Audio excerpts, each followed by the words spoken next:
Assalamualaikum warahmatullahi wabarakatuh. Perkenalkan, nama saya Sahnas Aulia dari kelas 12 pemasaran 1, nomor absen 30. Saya di sini akan menyampaikan materi bahasa Indonesia, yaitu berdiskusi tentang kecerdasan buatan. Pengertian kecerdasan buatan.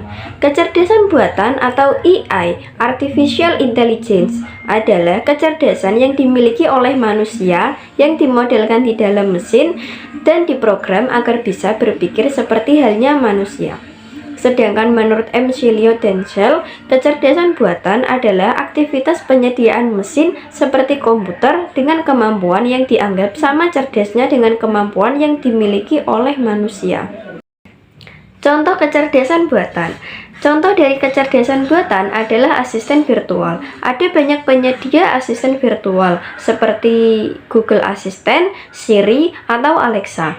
Seperti asisten pada umumnya, asisten virtual ini juga bisa kamu ajak berinteraksi. Selain itu, asisten virtual juga dapat mencatat kapan kamu ada janji atau acara dan memberikan informasi ketika waktu acara yang ditentukan segera tiba. Asisten virtual ini juga bisa kamu perintah untuk pengiriman pesan, memutar musik, membuka aplikasi, dan lain sebagainya. Dampak positif kecerdasan buatan. Yang pertama, mendorong inovasi teknologi. Pengembangan kecerdasan buatan dapat mendorong berbagai inovasi teknologi seperti pengembangan mobil yang dapat berkendara sendiri, teknologi pengenalan wajah, dan teknologi pengenalan suara. Yang kedua, mempermudah proses pembelajaran. Dalam dunia pendidikan, AI dapat mempermudah beberapa proses pembelajaran seperti membantu menyusun bahan ajar dan membantu konsep ke siswa. Yang ketiga, menghemat biaya.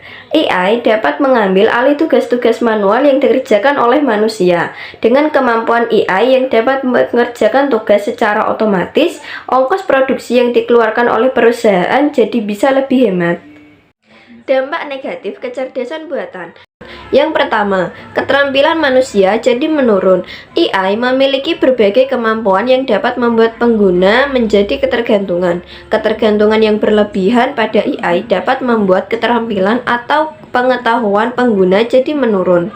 Yang kedua, bias dan ketidakakuratan. Untuk menghasilkan sebuah tindakan, AI dapat bergantung pada data yang digunakan oleh pelatihan. Jika data tersebut tidak representatif atau tidak sesuai dengan realitas aslinya, hasil dari sistem AI dapat menjadi bias dan tidak akurat. Keuntungan kecerdasan buatan. Salah satu keuntungan utama kecerdasan buatan AI dalam pembelajaran adalah kemampuannya untuk memberikan umpan balik dan evaluasi yang cepat. Dalam pembelajaran, umpan balik yang tepat waktu dan akurat sangat penting untuk membantu dalam memperbaiki keterampilan berbicara, menulis, membaca, dan mendengarkan. Dengan AI, aplikasi pembelajaran dapat menganalisis respon orang secara instan dan memberikan umpan balik yang spesifik, baik itu dalam hal pengucapan, tata bahasa, atau pemahaman. Jadi kesimpulannya adalah kecerdasan buatan tidak selalu dikonotasikan negatif yang akan menggantikan peran manusia. Walaupun ada beberapa pekerjaan yang bisa saja digantikan oleh AI, namun AI juga membawa pekerjaan atau profesi baru seperti data scientist misalnya.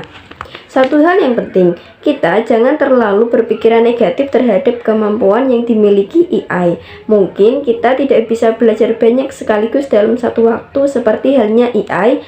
Kita mampu bekerja sama dengan AI agar bisa saling menguntungkan.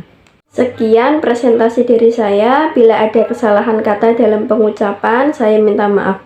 Wassalamualaikum warahmatullahi wabarakatuh.